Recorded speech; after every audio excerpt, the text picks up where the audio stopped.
Oh, with Northeast Ohio and these afternoon storms. Looks nice. We get a little questionable. Not sure what's coming, but meteorologist Matt Standridge is standing by, and he's been tracking this round. So, Matt, what's the latest? Hey, good afternoon, you guys. Like you said, third day in a row, but it's the last day. We only have about 6 or 7 hours left of this heat, this humidity, and all these scattered storm chances. This weekend's looking a lot better. Here's the latest from the Storm Prediction Center. We have the new severe thunderstorm watch basically south of the Turnpike. So south of Akron, Canton, we're included in that, west towards Wayne County, Holmes County, Richland County. And the reason why is we have all these scattered pop-up thunderstorms. So far, none of them specifically are severe at the moment, but they do have some gusty winds and some good downpours. But we're also looking towards the north and west. You see this nasty line forming just on the western shores of Lake Erie? That's where our cold front is. It's almost here. It's got to swing through, but as it swings through, more of these thunderstorms will start to fill in for the rest of us. A lot of us are enjoying a nice afternoon, warm and humid, but a very summer-like afternoon. But more thunderstorms are likely to continue to bubble up. But some of the strongest thunderstorms right now are just south of Wadsworth, near Doylestown, headed towards Barberton on the southwest side of Akron. We're getting that thunderstorm Lawrence. Also on the north side of town, we're getting some as well. And then more thunderstorms just south of Holmes County. So we'll continue to watch more thunderstorms. Those will pass by for the next 6 to 7 hours. By about midnight, I think we're good. And we'll have a look at that weekend forecast too. All right, very good. Matt, thanks. We'll see you in a few minutes. Sarah? Well, right now, thousands of Northeast Ohioans are still without power tonight after severe thunderstorms brought in nearly 90-mile-an-hour winds on Wednesday. Trees and power lines are still blocking many roads, and some are going on day 3 now without electricity. January Keaton spoke with residents in the Bay Village area, which was hit hard by that wild weather, and she joins us live from there tonight. Hi, January. Oh my goodness. Hi, Sarah. Yeah. Oh my goodness. I am out here in Bay Village in John and Ella Johnson's backyard, or what used to be their backyard. I'm going to step out and let you see what used to be their backyard. This is some of the worst damage we've seen out here to the yards and homes in this area of Bay Village. The Johnsons, among over 1,000 others in Bay, going on day 3 without power. Wednesday's storms ripped down power lines and trees as wide as 3 feet, blowing around like twigs. According to First Energy's website, more than 10,000 customers in Cuyahoga County are still without power, with the majority, 4,700 homes, in the Cleveland metro area. Bay Village was the next hardest hit, with over 1,000 without power still. The Johnsons, like I said, going on day 3 without power. They said they came home to chaos where their once beautiful, peaceful, flower-filled backyard was. I came home from work, and my wife came home from Heinen's, and this is what we found. The storm had blown through, and this is our backyard now. Now, get this. Neither neighbor on either side of the Johnsons suffered any damage from the storm. This side, the right side, is fine. The left side is fine. The Johnsons got the most of the damage. It is just another indicator that nature is humbling, to say the least, right? First Energy, they told us the Johnsons and the rest of Bay Village should have their power on by 10 p.m. tonight, but there are still storms lingering. We still may get some rain later on today, so let's just hope, Sarah, that these folks get a little bit of a respite. Yeah, absolutely, January. Our producers did just check, and they said latest number is about 7,000 people without power. So progress being made. We'll keep you updated. Yes. Thanks so much. Oh, great. Turning to the coronavirus now, and Ohio's daily case count makes a good move in the right direction. The state reporting 2,732 new cases, and while that's still significantly above our 21-day average, it is a decrease of more than 650 cases from yesterday's number. Our 21-day average now stands at 1,638. Nationwide, the FDA is now authorizing COVID-19 vaccine booster shots for people with weakened immune systems. This is big news. It comes following reports that healthy people are actually getting their 3rd dose without doctor's orders, some even crossing state lines to do so. 3 News investigator Rachel Polanski is looking into this for us tonight, and she joins us live from the newsroom. Rachel, good afternoon. Good afternoon. Well, the good news here, Jay, according to a Metro Health doctor, is you cannot over-vaccinate and there are not any risks in getting a 3rd shot. However, he says it's not going to do anything for healthy folks except make you feel lousy for a day or two, just like a lot of us felt after we got the second dose. I know people are scared right now, and so it's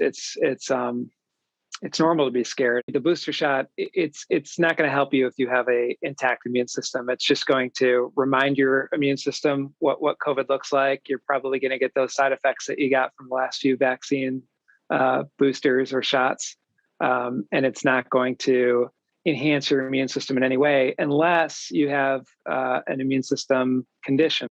And if you do have an immune system condition, then a booster can better protect you from COVID-19. Now, Dr. Margolius went on to say that all 3 vaccines protect us from the Delta variant. So if you're vaccinated, Jay, you are already protected. And as always, the best thing we can do right now is get shots into the arms of those who have not been vaccinated. Couldn't agree more. Rachel Polanski, thank you. Of course.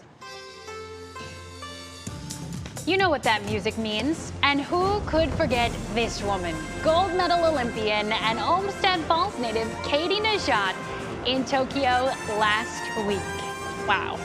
She is home now. We showed you her arrival at the airport last night.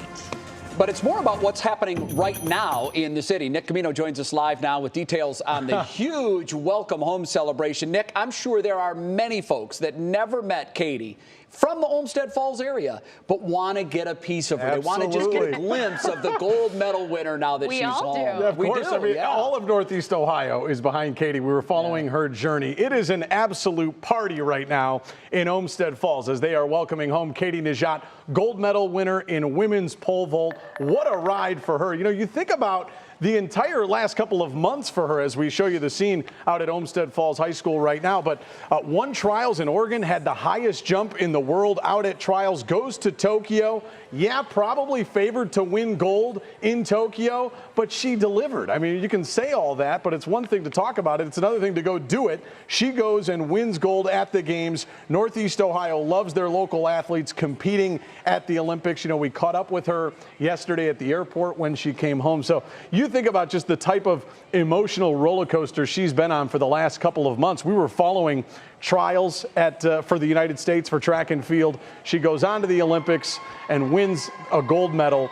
Unbelievable ride for her. And again, the party is just getting started out at Olmsted Falls, and we will have more of that for you, I know, coming up here on the show. I know Will Ewick's out there and a bunch of our camera guys, so it's going to be a lot of fun. There's a lot of people in the stands already. Yeah. They're just standing by right now. Look, and they'll wait as long as they have to. Yep. To Can see we their get an gold medal autograph? winner. I want to get an autograph, right? That's what I want to. You know, I was actually in the stadium in Eugene when she went 495, when she set the highest mark trial record at the time. That was the highest mark in the world. I mean, it wasn't even close, right? No, I mean, it wasn't even close. And I actually, we had a pretty good vantage point to the pole vault pit, and I remember thinking to myself, if she jumps anywhere near that in Tokyo, she's going to get the gold medal because she cleared the bar. And oftentimes you look at it as they're just barely getting over the bar.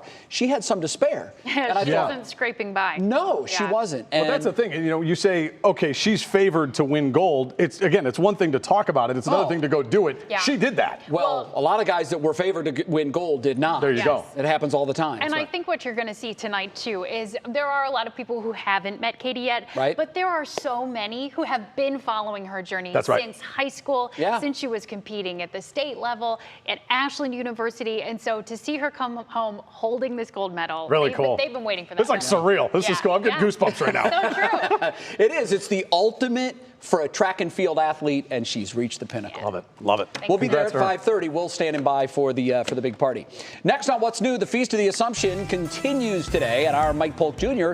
set out for a history lesson about the annual traditions there. From the church to the food, he's going to tell us what's actually changed over the last 122 years since it all began. And then summer concerts are back. A look ahead to tonight's Jason Mraz concert in downtown Cleveland. Our Austin Love catches up with the Grammy winner coming up. But first, let's touch base with Matt again. So how's it looking, Matt? Hey, that's a good question. We do have some pop-up thunderstorms out there this afternoon and evening, but a line of strong storms forming on the western shores of Lake Erie, and those will be headed towards downtown Cleveland here in the next 3 or 4 hours. For your outdoor dining forecast, a lot of us might be able to sneak away just fine, but we do have scattered downpours. Keep that in mind. Temperatures in the 80s Right now, we'll have that full forecast for you coming up.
Welcome back to What's New. We continue now our Rediscovering Ohio series by traveling to Cleveland's Little Italy neighborhood. It's just a fabulous place. If you haven't been there, I strongly encourage it. We're there for the annual Feast of the Assumption celebration. And in recent years, the fanfare and the fun surrounding the feast has really grown beyond just the Italian-American community. Whether you love the Holy Day traditions or maybe the newer additions, there is certainly something for everyone to enjoy. So our Mike Polk Jr. sat down with one local business owner to talk about highlights of years past and present. It's changed a lot. Church used to make a lot of the food, and old ladies in the neighborhood would make a lot of food. Guys would gamble on the streets back then. It's a Cleveland tradition that harkens way back to 1898. Local boy President William McKinley was in office. The Cleveland Spice Park and Little Italy hosted its very first Feast of the Assumption celebration. Now, after a missed pandemic year, the feast is back. And according to La Dolce Vita, they're ready to roll. We're looking forward to a very busy time. We want everybody to be safe. Unsurprisingly, there have been some changes over the past 122 years. Originally, the feast primarily involved people living in the neighborhood. The scope of the celebration expanded, along with the attendance. Yeah, it was very intimate, and it was very special. But those days are gone. And now, the best thing we can do as Italians and Catholics is share what we enjoyed and our memories as children. And the people in this neighborhood that were born here, they worked very hard to make this one of the best destinations in Cleveland. Tarantino says it's important for people to remember what the gathering is all about. You know, a lot of people really don't even know what the feast is. It's the day Mary ascended into heaven. This started with a procession from the church with the statue of Mary. Always on the 15th. Always on the 15th. Yeah, a lot of people get confused. The 15th is the holy day. It's a holy day of obligation, and that is the day that we have the procession every year. But the other major part Italian band. It's an authentic Italian band, and the sounds of it are old school, and it's delightful. Do you mind that you're sharing this now with other cultures? I think if people embrace Italian culture and embrace Catholicism, that's what this is about primarily. I think we should bring them in. As we have embraced people from different backgrounds, they are here, and they are enjoying Italian food and culture. If you're hitting the feast, here are some recommendations from a real insider. Well, you better get some of our tomatoes, either tomato salad or unbelievable calamari. My friends at Toli, the Murray Hill Burger is unbelievable. The food is good, the wine is good, but you have to understand the why. When it comes to annual events, they don't come much more authentically Cleveland than the Feast of the Assumption. And after having to take a year off, we've got some making up to do.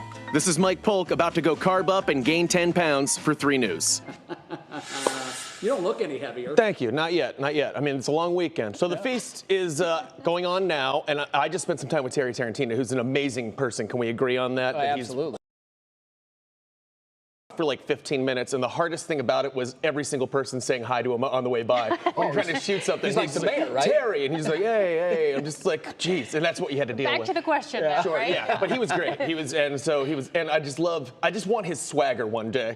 He's just, the Panama hat and the muscle shirt and stuff. He pulls it off. Yeah, but he's much beloved down there, and that's a great restaurant. There's a million great restaurants down there, obviously. And I could have talked to that guy all day, but he was very busy, and the mayor's a busy man down there. Yeah, you got to hold court all day, every day. Yeah. I love there's so many wonderful restaurants down there. It's impossible to pick one. I love Mama Santa's. It's just kind of a family style, older school. But I just love the neighborhood feel down there. Yeah. You feel old school. Well, it is a neighborhood. My father-in-law grew up on Coltman, and I loved how you hit the history of it, because it is so important to the Italian-American community. And I think now they're just letting us all in and letting us come enjoy the pasta. Even gingers like me. I sat down with him. He looked at me. He's like, all right, I'll talk to him. We'll let him in. Thanks to Terry for his time. Thanks, Thank Mike. you. And now I'm hungry, by the way. So thanks. I know. You can bring us a snack next time. Matt, lots of people going to be heading out that way for this evening. Hopefully they won't encounter those storms we've been dealing with. Yeah, no kidding. Right now, there's actually a little bit of a lake breeze that's just coming into Little Italy right now, kind of keeping them safe for another hour or two. But then more thunderstorms are likely to come on in. It's going to break right through that lake breeze, and everyone's going to have a chance for more thunderstorms later this evening.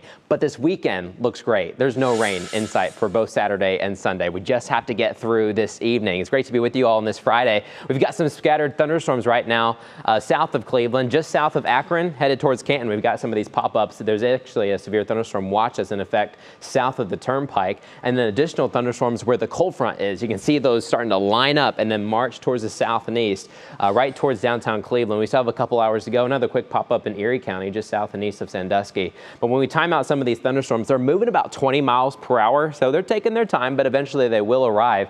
And I think a lot of them will sweep past most of us this evening. But you can see the timing getting close to about 8:30 for Cleveland. So we've got some time. Some of us, towards the south, though, we've already got these downpours, and then we'll get another round later on. We'll kind of get, a double hit there going in later to the evening. But temperatures are warm. We could take maybe a couple rain showers, right, to help cool down the temperatures. We're in the mid-80s right now, but with that humidity, it feels more like the mid-90s for a lot of us. It feels like it's 97. I'm getting close to that 100-degree mark in Canton. It feels like it's 94 in Carrollton. That won't be the case. There won't be a heat index at all this weekend. Tonight, we'll watch those showers and thunderstorms, but we'll also watch that temperature drop.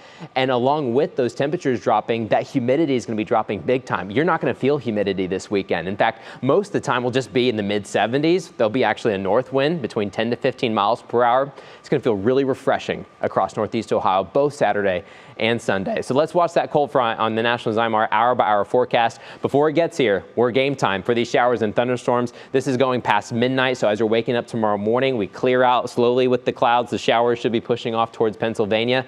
Mostly clear skies, I think, for your Saturday. Once again, that north wind keeping things extra cool and refreshing for both Saturday. And then Sunday, we try to rebound a little bit, still staying in the 70s.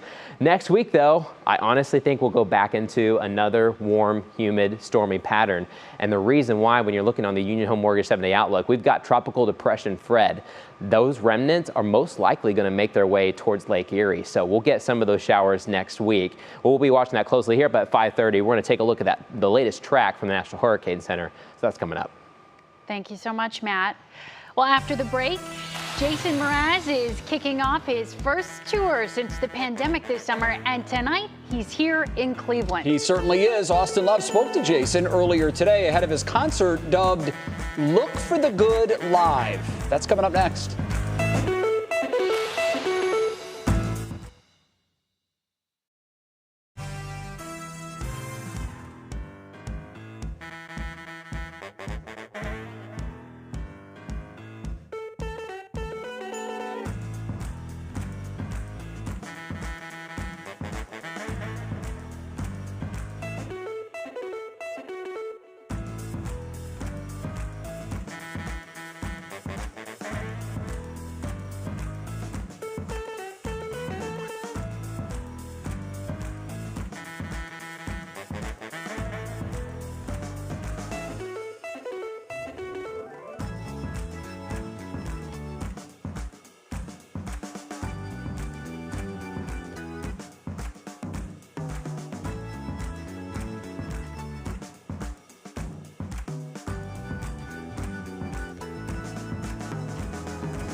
Cannot wait, I'm yours.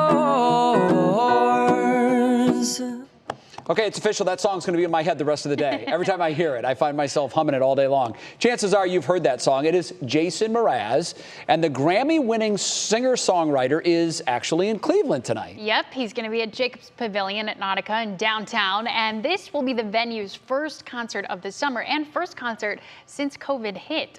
Our Austin Love spoke to Mraz earlier today. Jason, thanks so much for your time, man. How's it going? Thanks, Austin. It's going pretty good. What's it like being out live instead of behind a camera streaming? Oh, man, I would much rather be live. You know, I came up in live venues, and when all the musicians were forced to go home and learn how to perform for their cameras, my heart goes out to all musicians. Live music is an exchange between human ears and the human players. You know, there's a back and forth, there's an energy that the audience provides.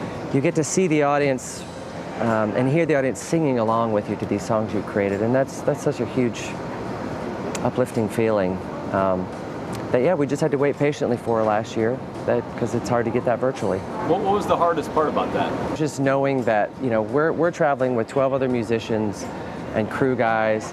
You know, it was really knowing that those jobs were being put on hold, you know. for a lot of these other cats that I travel with, you know, their joy is putting on a circus every night.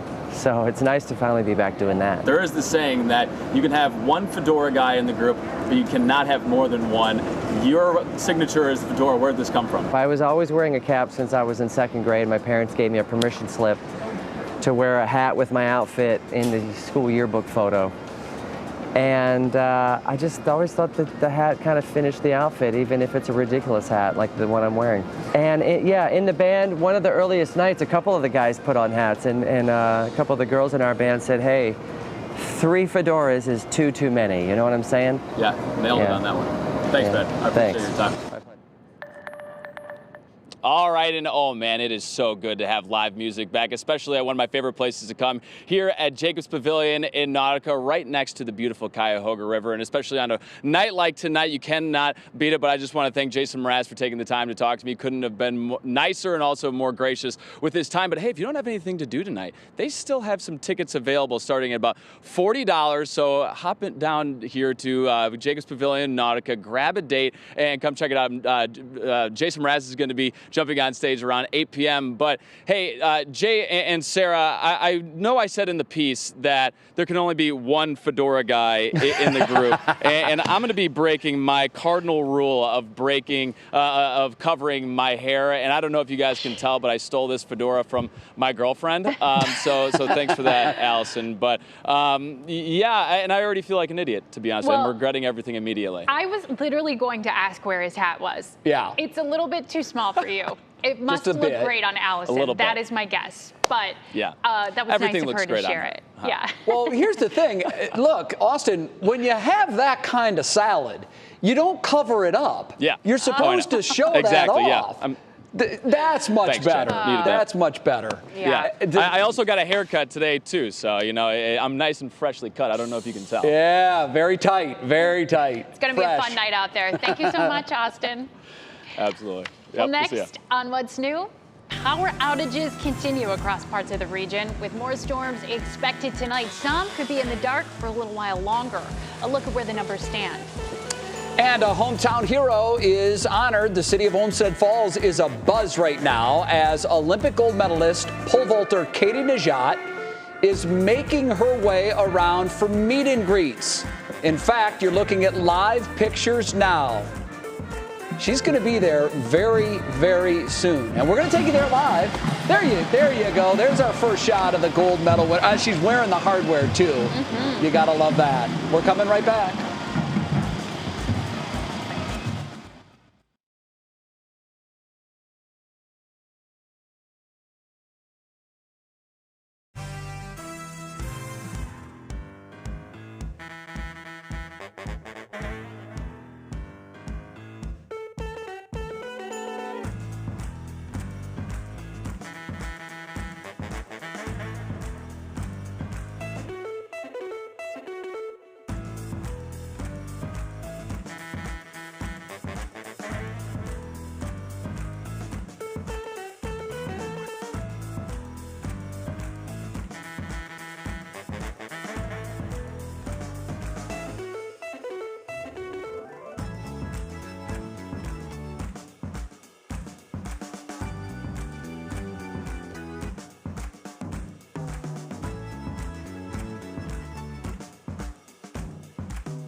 And now, live from WKYC Studios, this is What's New. All right, time now to get you up to speed here at 5:30. First, thousands of folks in Northeast Ohio are still without power tonight after severe thunderstorms brought nearly 90-mile-an-hour winds through on Wednesday. Trees and power lines are still blocking many roads, and some are going on day 3 without electricity now. Here's a current look at the outages. By far, the biggest number of outages still here in Cuyahoga County, with about 7,000 customers in the dark. Without any new outages, the power should be restored by tomorrow. Now, parents, watch your bank accounts for the second installment of the child tax credit. Now, the total credit is up to $3,600 annually for each child under the age of 6 and $3,000 for kids 6 to 17. The first payment went out July 15th. These payments will happen the middle of each month through December. So today's payment is being processed because August 15th falls on Sunday. And our Cleveland Browns will open the 2021 preseason tomorrow night. They have a game with the Jacksonville Jaguars down in Florida. But if you're expecting to see real Cleveland Browns football, you might be a little disappointed. Baker Mayfield will not be playing tomorrow night, and it's likely a number of other Browns starters will be spectators only. A few things to watch for will be how the rookies and the new pieces fit into this team. Also, on the other sideline, former Ohio State head coach Urban Meyer will be making his NFL coaching debut and the first overall draft pick in the draft. Quarterback Trevor Lawrence will get his first taste of the NFL. It's weird this year, and if you haven't been following the rules changes, you're going to notice right away. Just 3 preseason games this year because we've added a regular season game to the mix. So instead of 16 games, there will be 17 games that count now, and I'm a fan of that. Yeah. Give me more real football. Right. I think people are going to appreciate that later in the season. Earlier in the season, you're going to see teams practicing hard and maybe protecting their folks a little bit, like this weekend. That seems to be the strategy. Welcome back to What's New and happy Friday. I'm Jay Crawford, Sarah Schuchman in for Betsy again. And one of the big stories really has been the weather this week. Yeah, all week we've been dealing with this unstable pattern. And let's check in right now with meteorologist Matt Standridge, who's standing by tracking some more storms. Hey, good to be with you guys. More storms continue to fire up. Things are just warm and tropical. We get these things to just flare up throughout the afternoons. Right now, some of the strongest storms are coming in towards the north side of Canton and then also in central Tuscaloosa County, just south of New Philadelphia. We're getting some of those thunderstorms. But if we look a little bit closer towards downtown Cleveland, more thunderstorms are firing up along I-80. These are headed eastbound along the lakeshore. Lorraine, we're about to get them. Downtown Cleveland, kind of see behind me, we still have about an hour or two to go before some of these cells start to come in. And it's hard not to notice a line of strong thunderstorms coming in towards the west end of Lake Erie. These will about to hit the island and then push off towards the east, towards the lakeshore. Much more thunderstorms even popping up right beforehand. The island, Sandusky, we're starting to get more pop-ups right towards Cedar Point as well. So things are going to turn pretty much on the humid and stormy end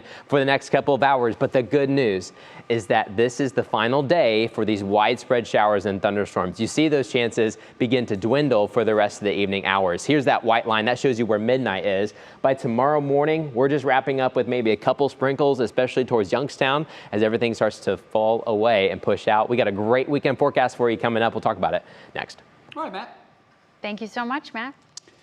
Now to our top talker, and we've been talking about it really the whole show, and for much of the last couple of weeks. It's because Cleveland has a gold medal winner in pole vaulter Katie Nageotte, the Olmsted Falls native, did a wonderful job at the trials in jumping the highest mark for the entire year. So she went into Tokyo as the favorite to win the gold medal. But as we talked about so many times, the pressure of that overcomes the athlete and they don't perform up to that level. That's right. You got to peak at exactly the right time. You do. Katie went through a lot over the past year. She actually contracted COVID. Mm-hmm. She dealt with some long hauler symptoms. She was even dealing with a concussion-like symptoms, some brain fog, things like that, as she got back up to speed this spring. And then you just want to get it just right. And it seemed like she had broken poles. She had to go back and try to figure out which poles she should be using, all of these adversities. And yet came to be, she set the Olympic trial record in Eugene. Yeah. And then she goes to Tokyo, and look what happens. Yeah. Gold medal. It was She incredible. fought through a lot of adversity. She Yes. really did. And you talk about peaking. That peaking window is a couple of weeks. And there was some fear that perhaps she was peaking a little early when she Yeah. jumped 495 at the trials, but she carried it over and she won the gold. And our Will Ewick has been following her journey and joins us live now from Olmsted Falls High School. That's where the meet and greet is underway. And Will, I can only guess the atmosphere must be charged there tonight. Jay, what a journey it's been from Olmsted Falls to, as you mentioned, the Olympic trials where she set the record all the way out to Tokyo, to winning the gold medal, to now back home. A very balmy, warm, humid day here in Olmsted Falls, but that did not stop all these people from showing up to support their hometown hero, Katie Nageotte, who earlier today rode through town on a fire truck, accompanied by some of her family members. I saw her sister Emily with her, her brother Andy, as she was waving and saying hi to crowds that really lined all the streets in Olmsted Falls, waiting to get a glimpse, holding signs. I spoke with one young middle schooler at Olmsted Falls who said, really gave her hope that someone from her hometown can go do this. Now she can. She's a track and field person as well and thinks this is a realistic option for her, so she's going to push herself extra hard. Katie just got introduced here to the field. She came through the Bulldog Tunnel where they're beginning the ceremony here. They had the Star-Spangled Banner and they had the band play the Olympic theme as well, and people are really gearing up here.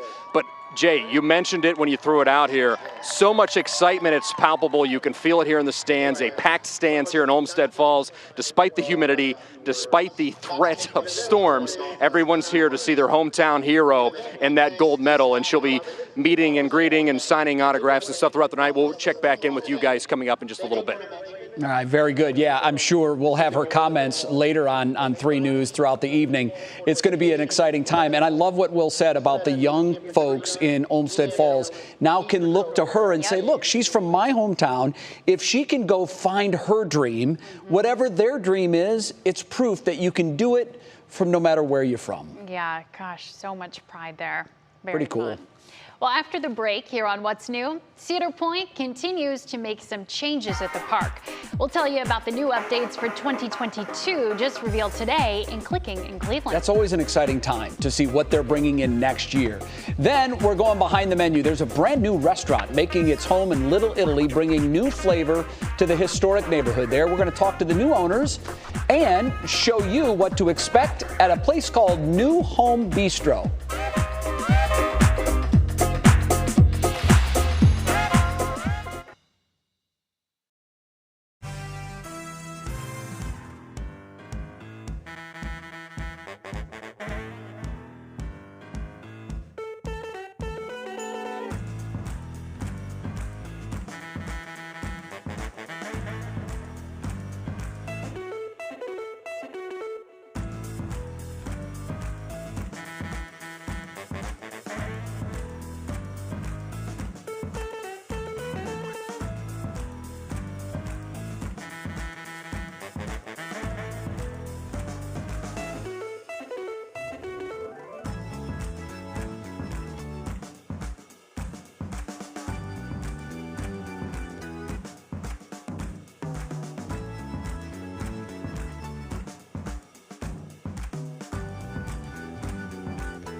Commercials.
5:40 now, and we have been talking about this weather all week. So, Matt Standridge, you are keeping an eye on it now. This is, you said, last little push of this crazy up and down storms. No kidding. It's been a lottery system all week, too, because a lot of us, for a long time, you get a lot of sun, you think, I'm going to get by today all clear, but then the thunderstorm comes, and then it wipes out the heat. Confidence, that's what happens. Exactly. So, last round.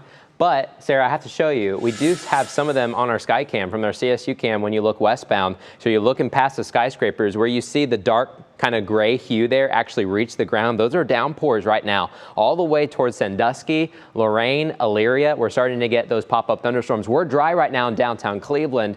But here in the next hour or so, we'll also have more thunderstorms pushing through. And then that line where the cold front actually is, those strong thunderstorms over Lake Erie, those eventually will sweep through closer to 8, 9 o'clock. So we can expect this evening just a lot of scattered downpours across Northeast Ohio. We're taking a wide view of all of Ohio at the moment. Notice lots of showers and thunderstorms. A little bit more robust, though, towards the south.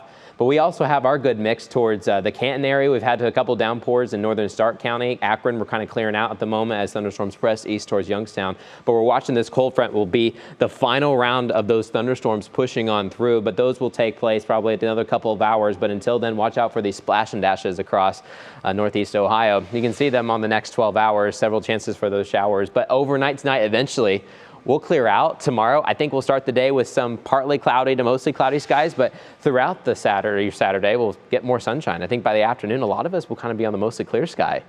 Temperatures tomorrow afternoon, upper and mid 70s. It's going to feel a lot nicer, much more refreshing across the area. After that cold front swings through, it's got much cooler and drier air. That humidity is going to plummet for the next couple of days. So that's some good news for some folks. Hey, here's your National Zyme hour by hour forecast. That cold front swings through overnight tonight, early into your Saturday, and then it also eventually clears out some of the clouds. We have a north wind for the rest of your Saturday too. That might have the waves on Lake Erie a little bit higher, but the humidity is going to drop. Thank goodness, right? It's only temporary. Notice how the humidity once again spikes in the next week. Of course, it's summer, but the real reason why it's spiking big time and so quickly is thanks to this guy, Tropical Depression Fred. It's over Cuba right now, and to be honest, it's a complete mess when you're looking at it meteorologically. But over time, it will advance towards the northwest, eventually making landfall probably somewhere near the Florida Panhandle. Not quite sure if it will reach hurricane status. It really has a lot of organization to do. But what really matters for us is the remnants of this storm will push into Northeast Ohio. Notice the timing. Wednesday afternoon, it's just getting into the Cincinnati area. I think Wednesday, late day, early Thursday, eventually some of this rain will push into the Lake Erie shores. But you can see that system as it tracks towards the north, and then we're just filled with tropical rain showers for much of next week. You see them on the Union Home Mortgage 7-day outlook. So enjoy this weekend because we're going to be dry. Temperatures cool, mid 70s. Starting on Monday, Jay, that rain starts to come on in, and that's that Tropical Depression Fred, and it's going to stick around with several downpours, I think, for much of next week. All right, well, look, we get the good weekend, so it's a trade-off. Oh, yeah. We'll take that. All right, Matt, thank you. Right now, it is that time again, time to see what's clicking in Cleveland. Our digital anchor, Stephanie Haney, looks at computer monitors all day long trying to find out what we're interested in here in Cleveland. So what is it today, Steph? Well, Jay, today I am very happy to report that we are clicking on another sign that football season will soon be upon us. Our Cleveland Browns quarterback Baker Mayfield is teasing new At Home with Baker Progressive insurance commercials on Twitter today. He tweeted, "There is work to be done," maybe a double entendre there, and we see him squeegeeing a panel at First Energy Stadium. There he is getting it out there right now. Now, the new spots come out on September 9th. That's the same day that NFL football is back with Thursday Night Football. Looking forward to hopefully seeing our contributor Emily Mayfield in there, too.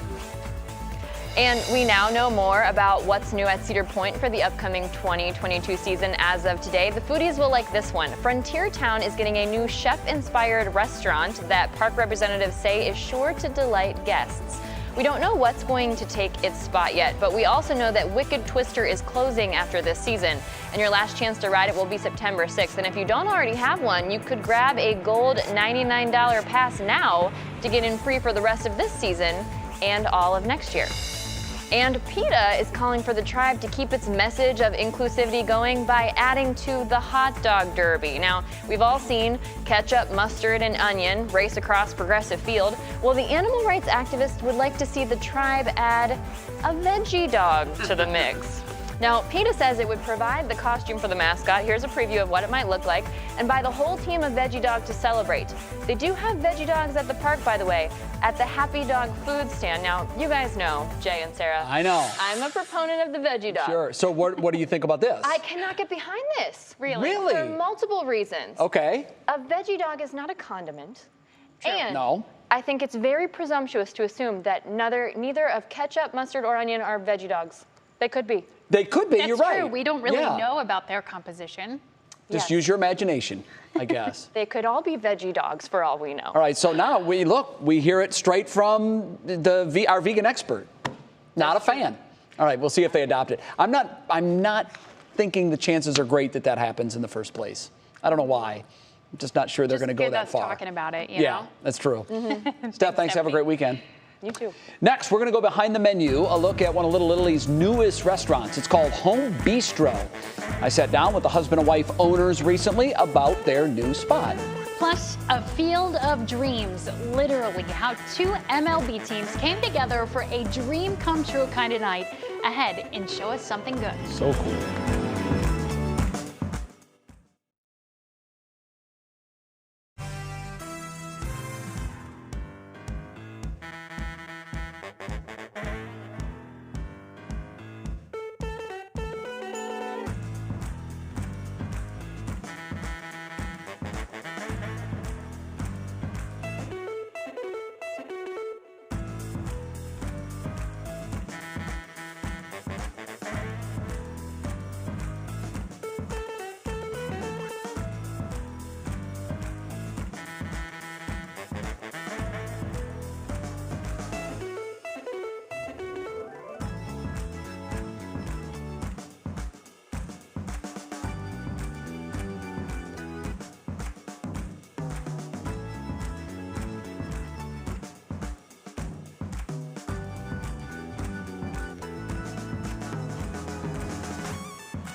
Well, it is time now. We continue our Rediscovering Ohio series. I'm excited to share another feature in our Behind the Menu series, which highlights not only the food, but also the families behind some of our best local restaurants.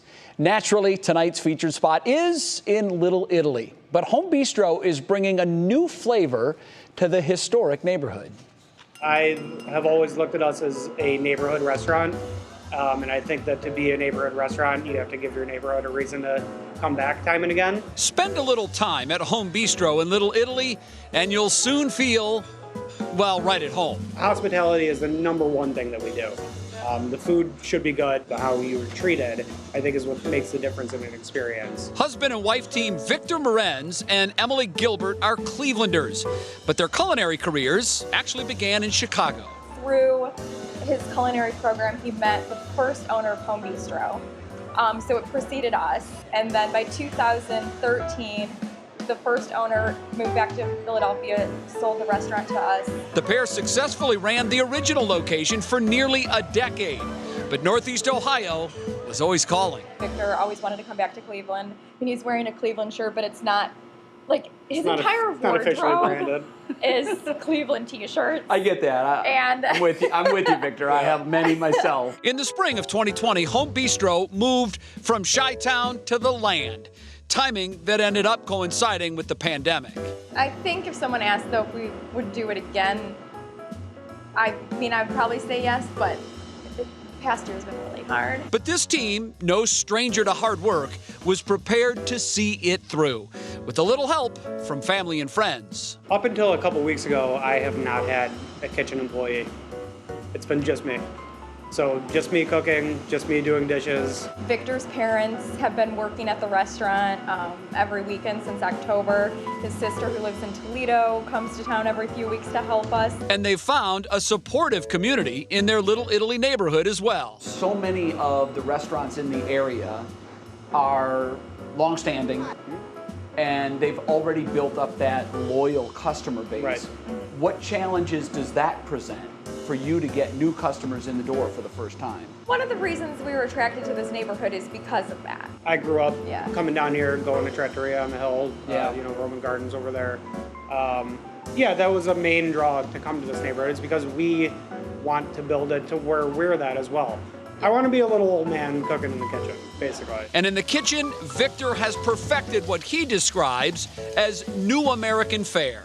It's not your traditional Little Italy menu, but that doesn't mean you won't find some Italian classics. Handmade pasta, I think, is one of the most beautiful things that you can do. Victor makes really good gnocchi. It's ricotta gnocchi, so we usually have that on the menu just as a nod to the neighborhood, but it's also something we always had on the menu in Chicago. You did. They also pride themselves on carrying on the local tradition of old school hospitality. We'll treat you like family, not in an artificial way, in a real way. It's good to see you, it's good to see you again. And despite the ongoing challenges facing the restaurant industry, this duo hopes to be welcoming guests home for a long time to come. One day all this will be over, and we'll be in a good position to do what we want to do. Yeah, we're really just dedicated to people coming here and having a good time and wanting to come back. But we also love it. This is you hear people say labor of love. For us, it really is.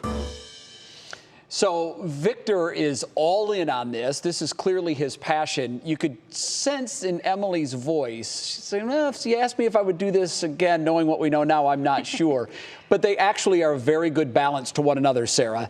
And I think a lot of the couples that are running restaurants that I've spoken with, you find that. One of them is, let's go, let's charge ahead, we'll take chances. And the other one is kind of pulling back. Right? Yeah, someone has to. And I think Emily is that for the Victor and Emily combo. But it's a lovely place. It's got traditional atmosphere. It feels like you're in a restaurant that's been there for 50 years. So it does fit right in with the Little Italy neighborhood. I'm just thinking about all his family members that have been helping out. They are going to be busy this weekend. Yeah, and they're geared up for it. They know it's going to be quite a challenge. So good luck. And if you're in the area, stop in and say hi to them. Absolutely. Next, a night dreams are made of. This was so special. How Major League Baseball hit a grand slam with its Field of Dreams project. It is coming up. It's our Show Us Something Good. Then, on What Matters Most at 6, supporting the West Side Market, the local company working to help vendors one T-shirt at a time. And today is International Left-Handers Day. Today's pop quiz question about how much of the world's population is left-handed. 4%, 10%, or 16%. We'll have the answer when What's New comes right back.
Welcome back. Happy International Left-Handers Day to all of the lefties out there. We asked before the break what % of the world's population is left-handed. You want to guess, Sarah? No, I cheated. I wasn't you sure. looked. I looked. Well, at least you're honest. It's actually 10%. And here's another fun fact. The unofficial holiday was launched in 1992 by the Left-Handers Club in the UK.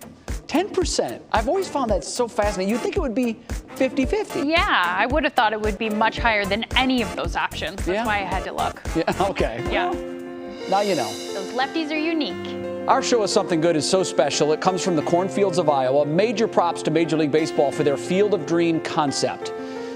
They built a real MLB stadium in the midst of the Iowa corn, right next to the field still there from the Field of Dreams movie. It was complete with Kevin Costner and the players walking onto the field through the corn. Sarah. This just made so many childhood dreams come true, right? The New York Yankees and the Chicago White Sox brought the Field of Dreams from the big screen to the big league, and it was the Major League Baseball game, or the first, rather, played ever in the state of Iowa. Yeah, kind of crazy. The game had a tremendous Hollywood ending. Tim Anderson followed 2 Yankee home runs in the 9th that gave the Yankees a lead with this walk-off goosebump providing home run. It's being called the stalk-off home run because it went into the corn. Wow. It was really fun to watch. We're out of time. Thanks so much for watching. I hope you have a great weekend. Yep, Jay is going to hop in for What Matters Most with Laura right now. Came home from work, and my wife came home from Heinens, and this is what we found. The storm had blown through, and this is our backyard now. It's day 3 of cleanup after thunderstorms caused all kinds of damage across northeast Ohio. And there's a threat of more severe weather. We're live from one of the areas still without power tonight. Afghanistan in crisis. Well, our mission there morphed. The original idea was to go in there, get rid of the Taliban, and then leave. As the U.S. military pulls out of the region, the Taliban is taking over more cities the Americans spent years helping to secure. Vaccine verification. I know people are scared right now, and so it's normal to be scared. More reports of fully vaccinated Ohioans getting an unauthorized 3rd shot to try to avoid the Delta variant, why local doctors say this is not a good idea.